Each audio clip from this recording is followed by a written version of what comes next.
Good afternoon and welcome to Heritage Live events. Autocracy versus democracy is our subject today, the return of great power rivalry. Quick notes for this session. It is being recorded and will be emailed to you and posted on heritage.org/events within 48 hours. Please submit questions in the questions box and identify yourself by name and organization. All attendees are in listen-only mode. Today we welcome with us Matthew Kroenig, Professor Dr. Matthew Kroenig, Professor in the Department of Government and Edmund A. Walsh School of Foreign Service at Georgetown University, and also Deputy Director of the Scowcroft Center for Strategy and Security at the Atlantic Council. We also have Dr. Nadia Shadlov, Senior Fellow at the Hudson Institute and former U.S. Deputy National Security Advisor for Strategy. Dr. Daniel Twining, President, International Republican Institute. James Carafano, Dr. James Carafano, Vice President, and Catherine Shelby Cullum Davis Institute for National Security and Foreign Policy at the Heritage Foundation. He is also the E.W. Richardson Fellow at Heritage. And I am Haley Dale. I'm the Senior Fellow for Public Diplomacy at the Margaret Thatcher Center for Freedom of the Heritage Foundation. And I now invite our speakers to turn on their cameras. Good afternoon. And so today we'll be discussing some matters of great international and national importance for all of us. And the national security strategy acknowledges that the world has returned to a state of great power rivalry. Today, the United States faces unprecedented challenges, yet there is reason for optimism. History shows that this country is better positioned to endure and prevail as a global leader than autocratic regimes and systems like China and Russia.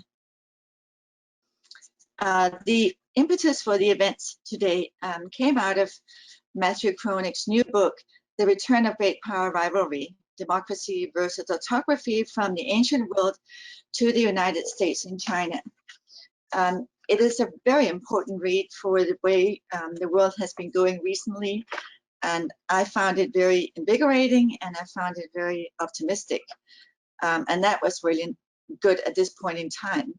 If I could start with a quote from the book, America's greatest strength in its coming competition with Russia and China is not its military might or economic heft, but its institutions. For all its faults, America's fundamentals are still better than Russia's and China's. There's good reason to believe, therefore, that the American era will endure and the autocratic challenges posed by China and Russia will run out of steam.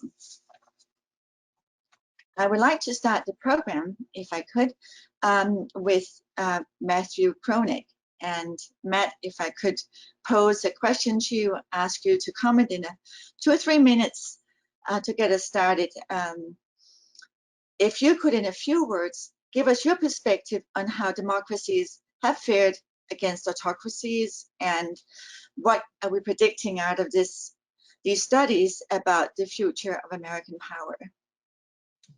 Well, thank you very much, Helly, and thanks very much to Heritage and IRI for hosting this event.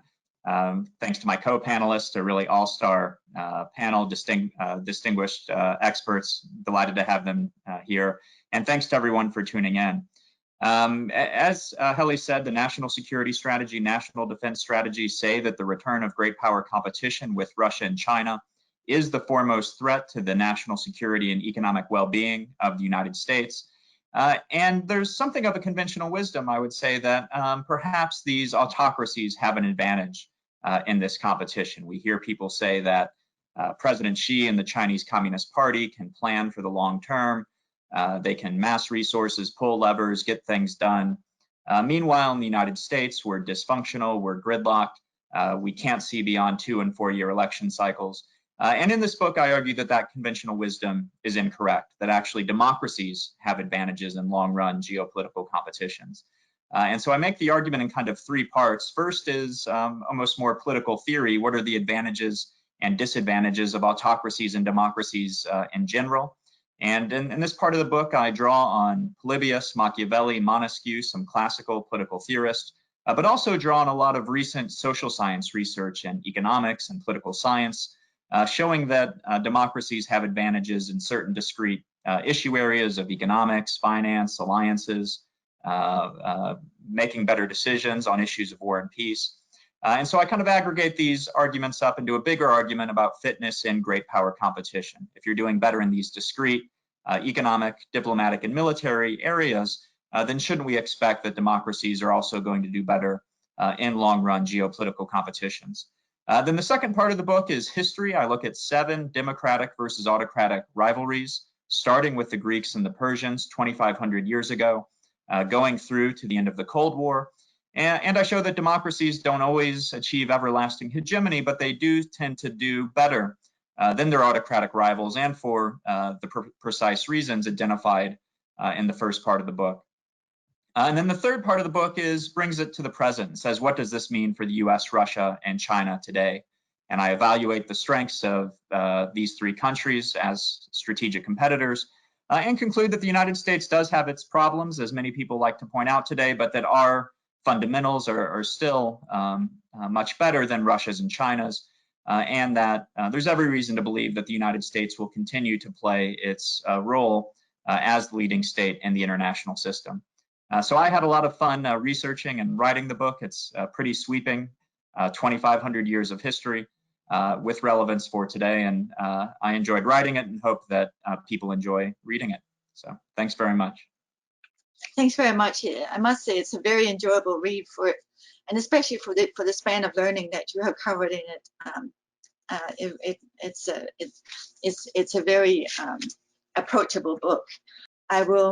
I'll pitch it over to Daniel's finding in the meantime. It's great to be here with you and Jim and Nadia, hopefully, and with Matt. I will just say, I think he's written one of the best books of the year, and I hope everybody will pick it up. It's a pleasure to read. It's a model of political science that is very historically rich and deploys evidence in ways that are really approachable and admirable. And so it's a pleasure to read, unlike much political science these days.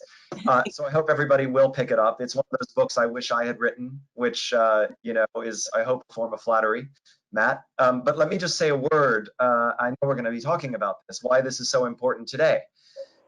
We are in a great power competition, as the national security strategy written by, among others, Nadia Shadlow argues. Russia and China are weaponizing the political domain, including conducting various forms of information warfare against democracies.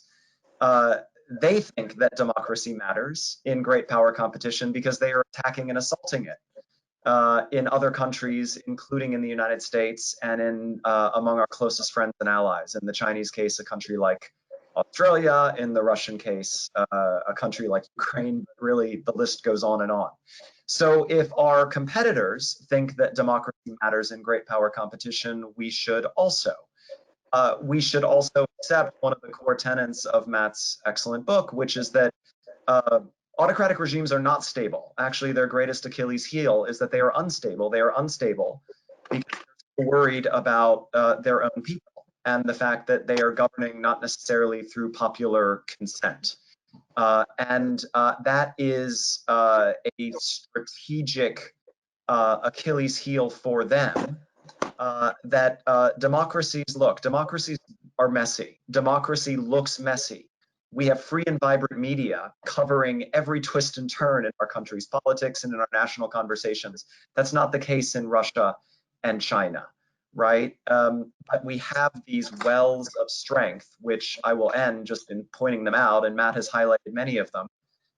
We have inclusive institutions. We are not governed by the whims of one man, as is China or Russia.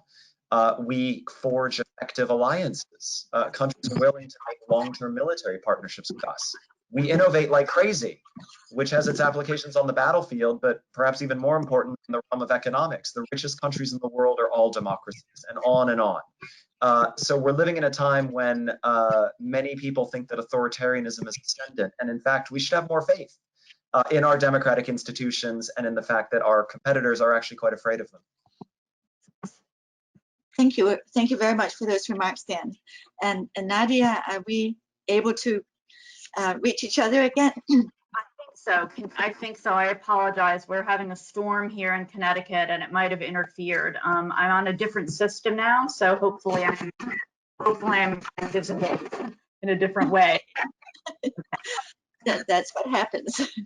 Yeah. So please, if you would give us a favor of 2 or 3 minutes of remarks on what goes into formulating a policy and a strategy in dealing with this global landscape that has emerged, where we are facing the rivals of China and Russia again, even though for a while it looked like the United States was going to be the sole superpower in the world.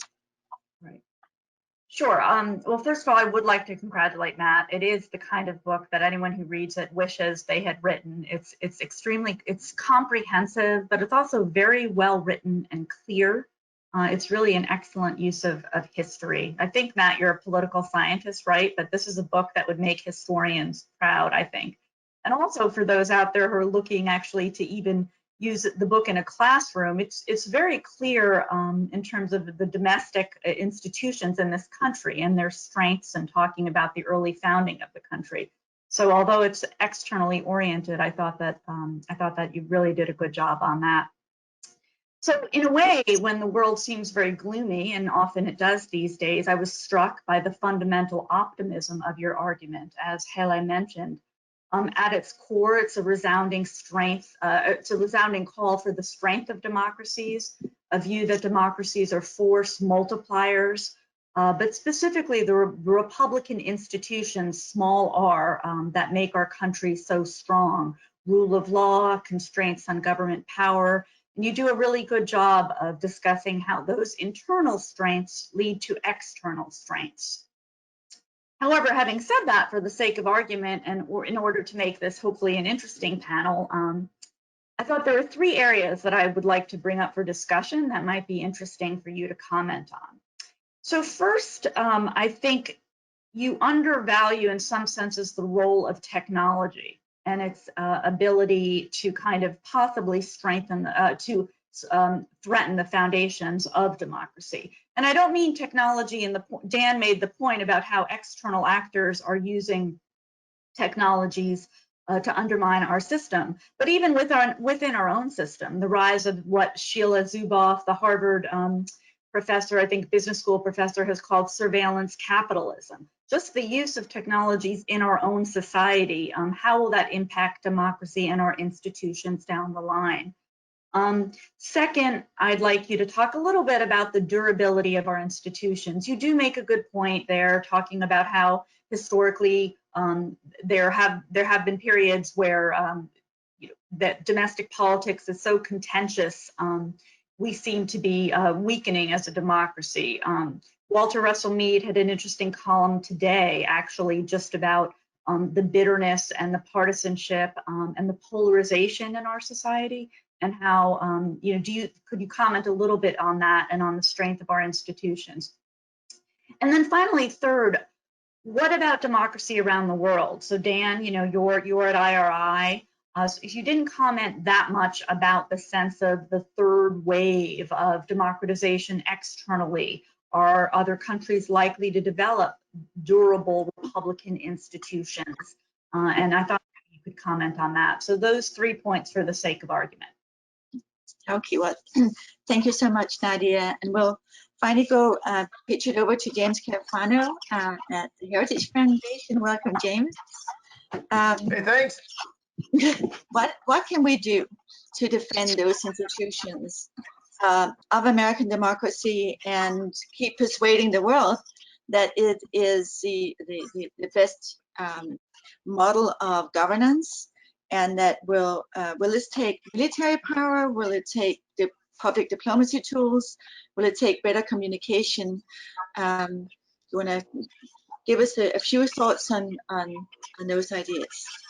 Right. Well, I have two recommendations that I'd like to put on the table. First, I'd like to pay the ultimate compliment to Matt's book. It should be a bookend. So at one end of your bookshelf, you should have Natan Sharansky's The Case for Democracy, which I think is a brilliant book that really explains about the weaknesses of authoritarian regimes in competing with democracy. And then have Matt's book at the other end, which really kind of gives you the blueprint for the geopolitical competition. I think between them, just two brilliant books that really stand the test of time. And then put up whatever you want in the middle. Get Nadia's book, just put that in the middle. So I just like to say I'm a child of the 60s. This event so much reminds me of the 60s. So remember Hollywood Square? So it's just same thing, you know, except Nadia's got the Paul Lynde Square in the middle there. You know, they also used to have all these Three Stooges reruns in the 60s. So doctor.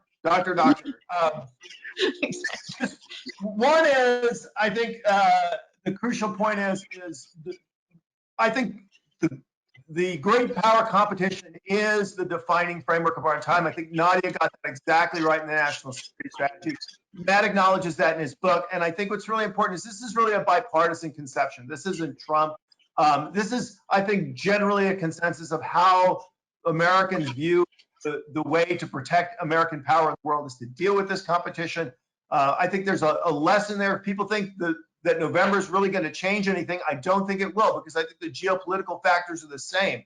And in the next 4 years, we'll be dealing with the same dynamics we are now. I think that bipartisanship is a strength for America and for our friends and allies around the world.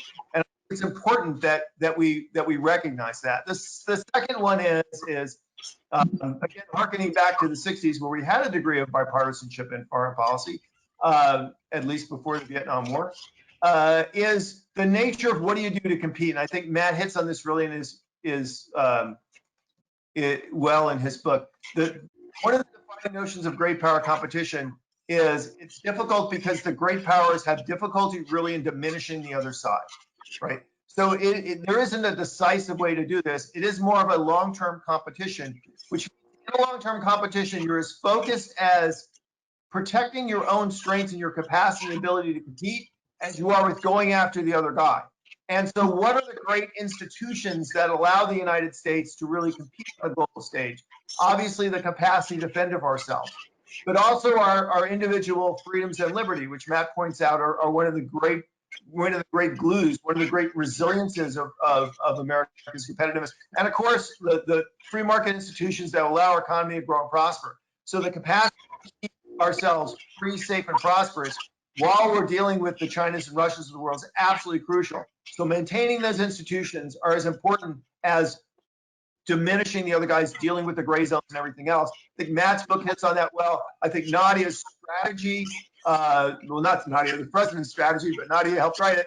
I think that the national security strategy articulates that incredibly well. And Dan's work at IRI, I really think has been, just to pay a compliment to Dan, the epitome of that, really recognizing, bringing all the elements and instruments to the table in great power competition and focusing on not about keeping America in the fight. And so I think what's terrific about this panel is you have, I think, three of the greatest really big minds in thinking about this today who get it, who understand what we need to do to get this right. So thanks for the panel, Helen, and I'm so excited to be here with the panelists, but back to you. Well, thanks so much, James, and I couldn't agree more about the quality of this panel. Matt, you had some comments from Nadia, some questions. I think specifically in part about the technology, but also just what we do to foster our institutions here and strengthen them at home. Yes, well, I'm very flattered by the kind remarks on the book from our panelists, so thank you very much. And I should have known that Nadia would follow up with some tough questions after the praise. So first on technology, many people are commenting on how technology may strengthen the hand of autocrats. Surveillance technology allows them to track their citizens, facial recognition. We see in China the social credit scores they have. And if people have a poor social credit score because they're jaywalking or other things, they can lose the right to buy train tickets.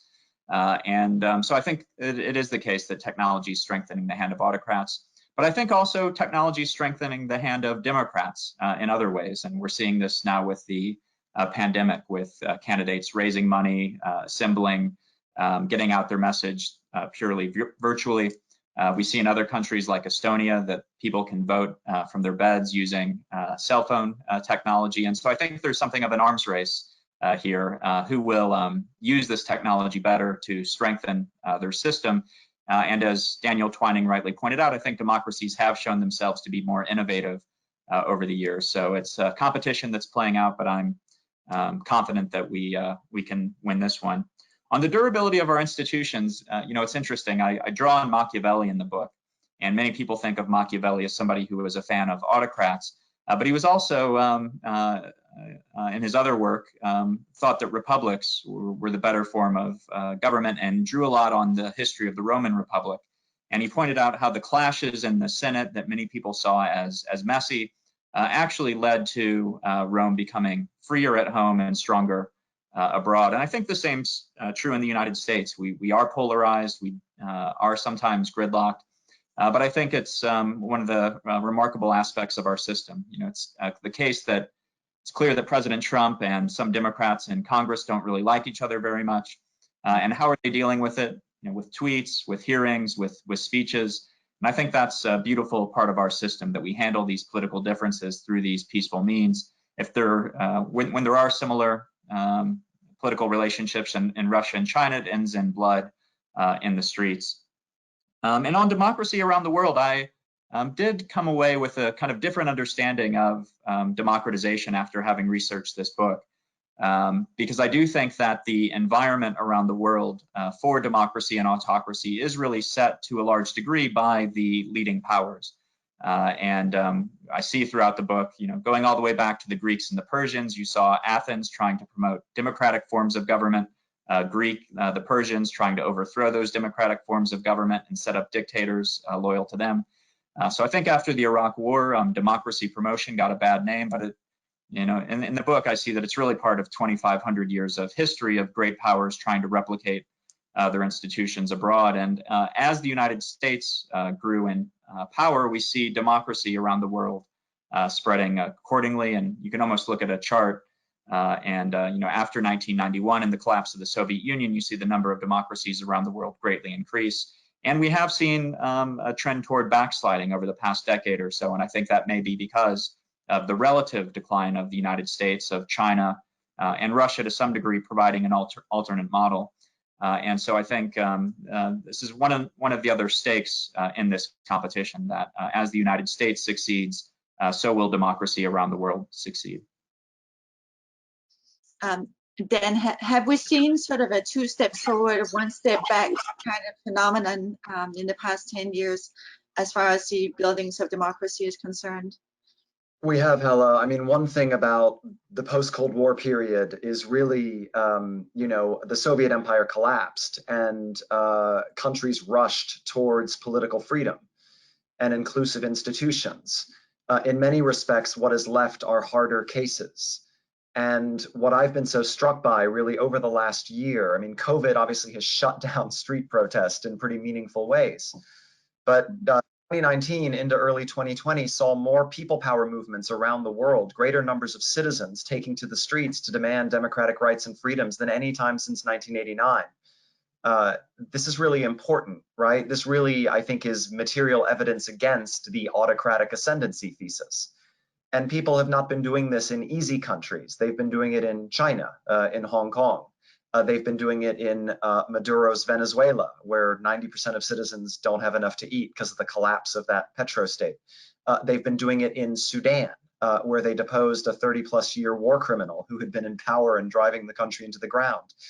They've been doing it in Algeria, which is really not fertile terrain in a Jeffersonian sense. So I don't think, and I know no one here is doing it, but we should not underestimate the power and appeal of democratic freedoms and political rights. Actually, even as some people in the West have argued that these are values in decline, we see people around the world really fighting for them, risking their lives for them. And last thing I'll say, Hella, I mean, this is important context. democracy isn't working very well in many countries. Democracy has been underperforming over that decade plus that Matt identifies as this period of, as you say, 2 steps forward, 1 step back. A lot of we see in our work, we're working in almost 100 countries doing this bottom-up democratic development partnership with very brave people. What we see is that people want their democracy to work better. Nobody is protesting for Kremlin-style kleptocracy or Chinese Communist Party-style one-man rule. They want to hold their governments to account, and that includes in democracies, right? That includes in places like Turkey or the Philippines. So it's not just sort of a struggle from autocracy to democracy. It's very much about living up to the ideals. I mean, just like in America, we continue to struggle to live up to the ideals of our founding fathers. That's actually happening around the world. Nadia, do you feel that the administration is roughly on the right path in its relationship with China? We have had a lot of ups and downs, specifically in the last 3 months, or half year, I should say, regarding the spread of the coronavirus. How is that going to shape our relationship with China going forward? Well, I think the coronavirus has reinforced trends that we've been seeing for some time. So, I mean, yes, the administration is on the right path. That doesn't mean there are ups and downs. There are, of course, always ups and downs in the implementation of any policy. But fundamentally, the administration explicitly said we need to recalibrate this relationship because we've been taken advantage of for a long, long time. And I think what's interesting is that, as Matt points out in his book too, that there had been an identification of concerns for a long time and among bipartisan sets of concerns in this country. If you go back consistently since 2005, Democrats and Republicans expressed concern. So what this administration did was essentially say we need to try a new set of tactics and approaches to try to change the trajectory. It also, I think, called out very explicitly, basically said, you know, we're concerned now that China is using the rules of the international liberal order against us, and I think it did so in a very straightforward way. Maybe in the past that hadn't been stated in such a straightforward way.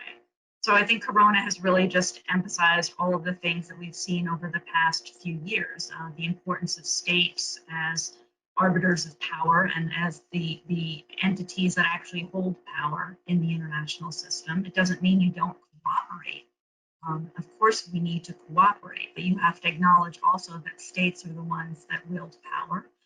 It also called out concerns about the way China has been acting for a long time. Corona made that evident, disinformation, lack of clarity and transparency about what was actually going on.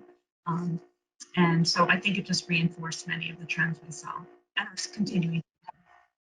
Well, I certainly think that we have seen a whole new level of information warfare coming out of China, and which has been quite overwhelming. James, you wrote some years ago a book with the title "Wiki at War," and I think that title is pretty prophetic given where we are today. Do you want to comment a little bit on the challenge we face in dealing with disinformation coming out of China and Russia and Iran and other places? Yeah, I'll just offer one quick comment, which is one of the findings in the book, and reflect back on a memoir that a guy did on guerrilla warfare during World War II.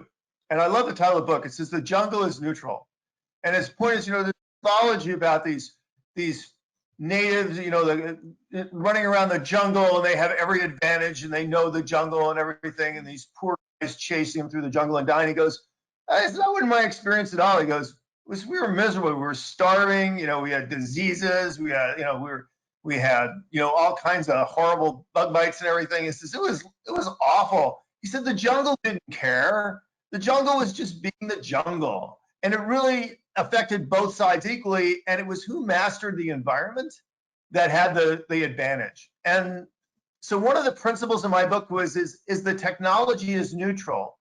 It doesn't know it's a Democrat or an authoritarian. it's just an electron. And it is really how the competitors choose to use the technologies that really in the end determines who has advantages. And we have seen the Chinese, for example, being incredibly innovative in their use of technology, for example, with the social credit score. But I think one of the conclusions of my book is that free and open societies by their nature are more creative, they're more adaptive, they're more innovative. And in the end, that is a path which will probably outthink and out-innovate the other side. So I'm always in the camp that you put the minimum restrictions for public safety and national security on the system that you have to, and then you let the system grow and adapt to its competitors. And in the end, you'll probably come out on top.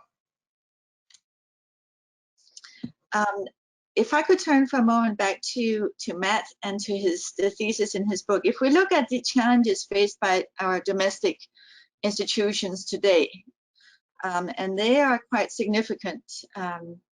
You know, I have a Facebook posting about how the statues are starting to fight back because our history is under attack, and our institutions as well.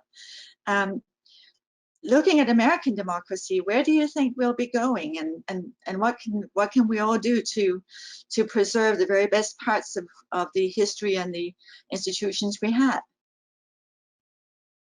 Yes. Well, as I say in the book, I do think that our, we often talk about our greatest strengths being our military power or economic might or our alliances.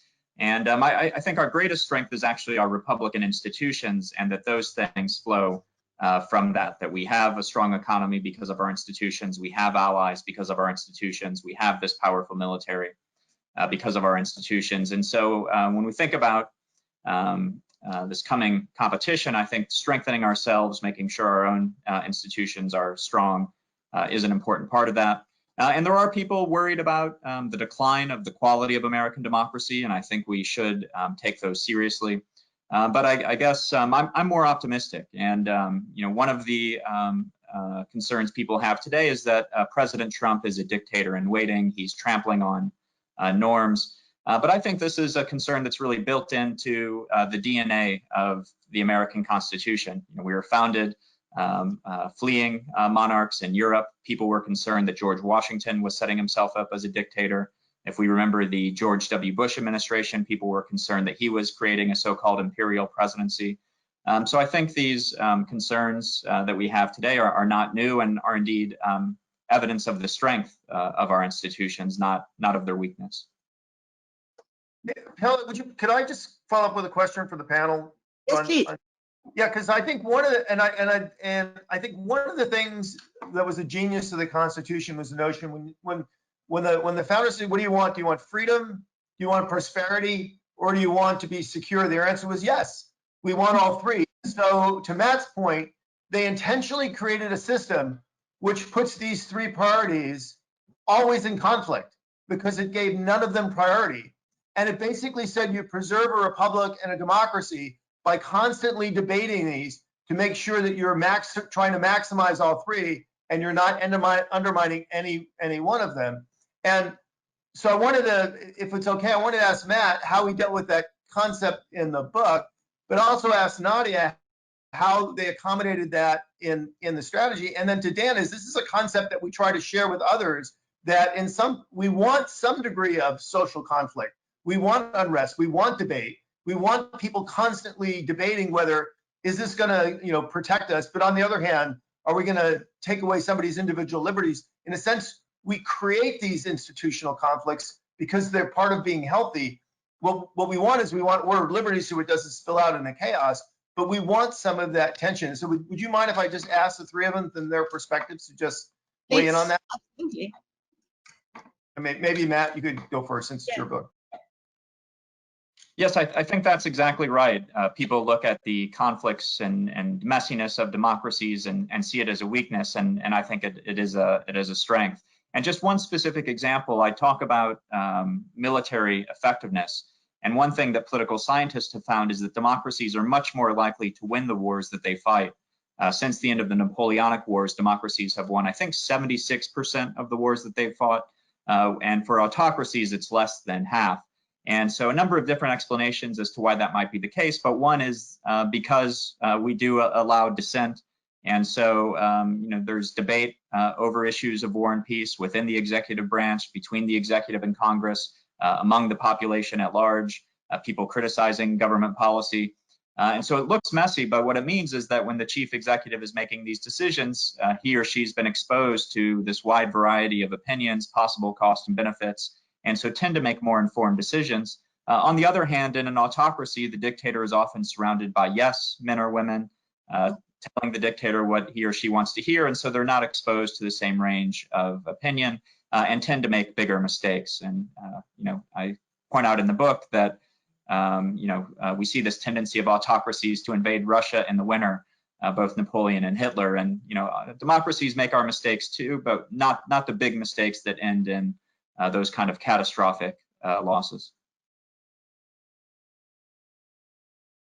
Right. Thank you. I think, Jim, just to quickly answer, I think fundamentally we dealt with it in the strategy by articulating the importance of being confident in our system and in the healthiness of our system. And that confidence, even though democracies are a work in progress, as the point's been made over the past month many times, that fundamentally it's a healthy system, it's a good system, it can deal with dissension and debate and come out healthier. So ultimately, the theme of confidence, I think, was an important one.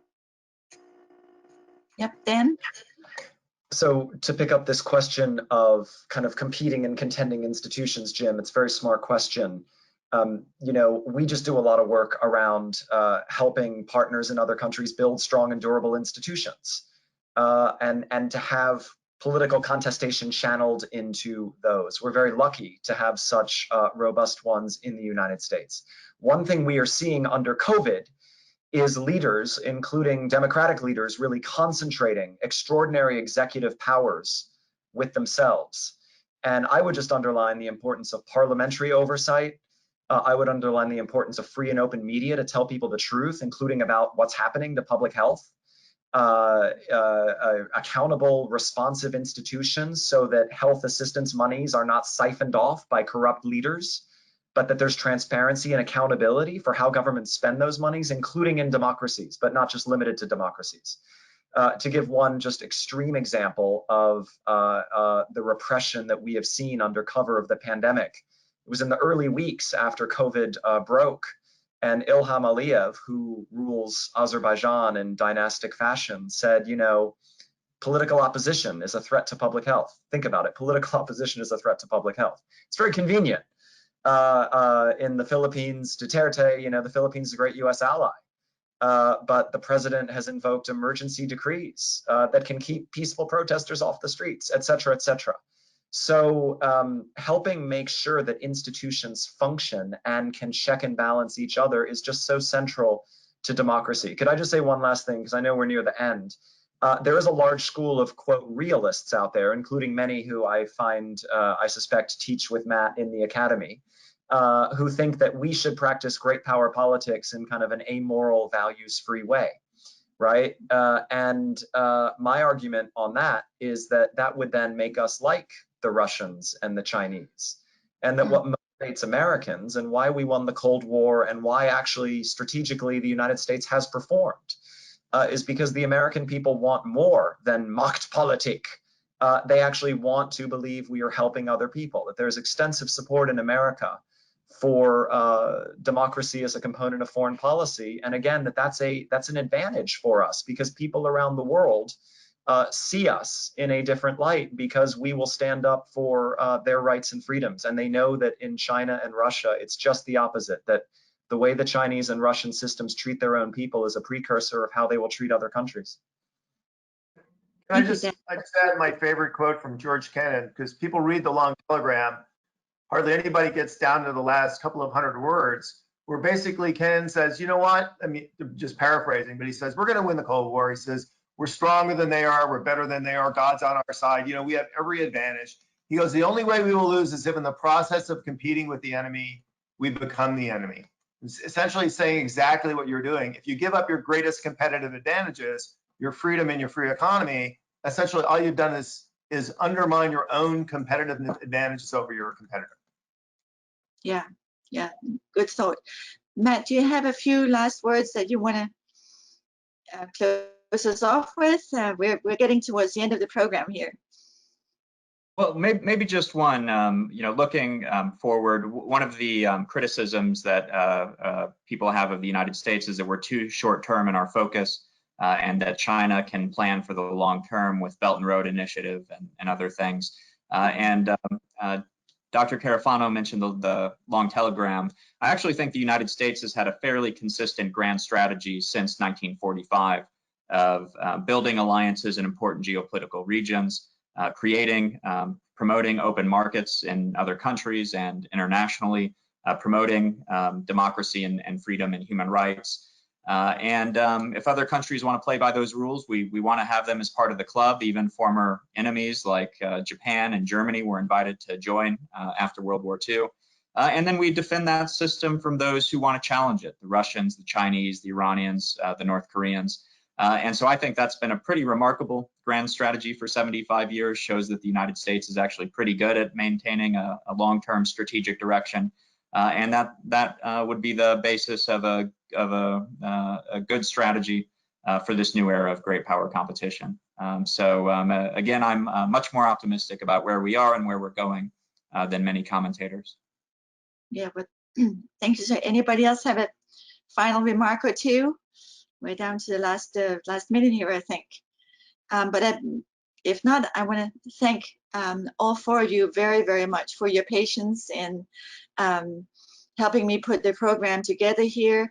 I am thrilled to hear the long perspective that we've had today. It helps a lot as you look at local events today, which can sometimes be somewhat dispiriting and confusing, but taking the bigger perspective helps a lot. Democracy remains the strongest political system we have. And I think, as we've heard today, individual freedom and free enterprise produces stronger economies. And the continuity in foreign policy is a characteristic of democracies far more than autocracies. And in those facts, we all have reason to hope. So thank you very much.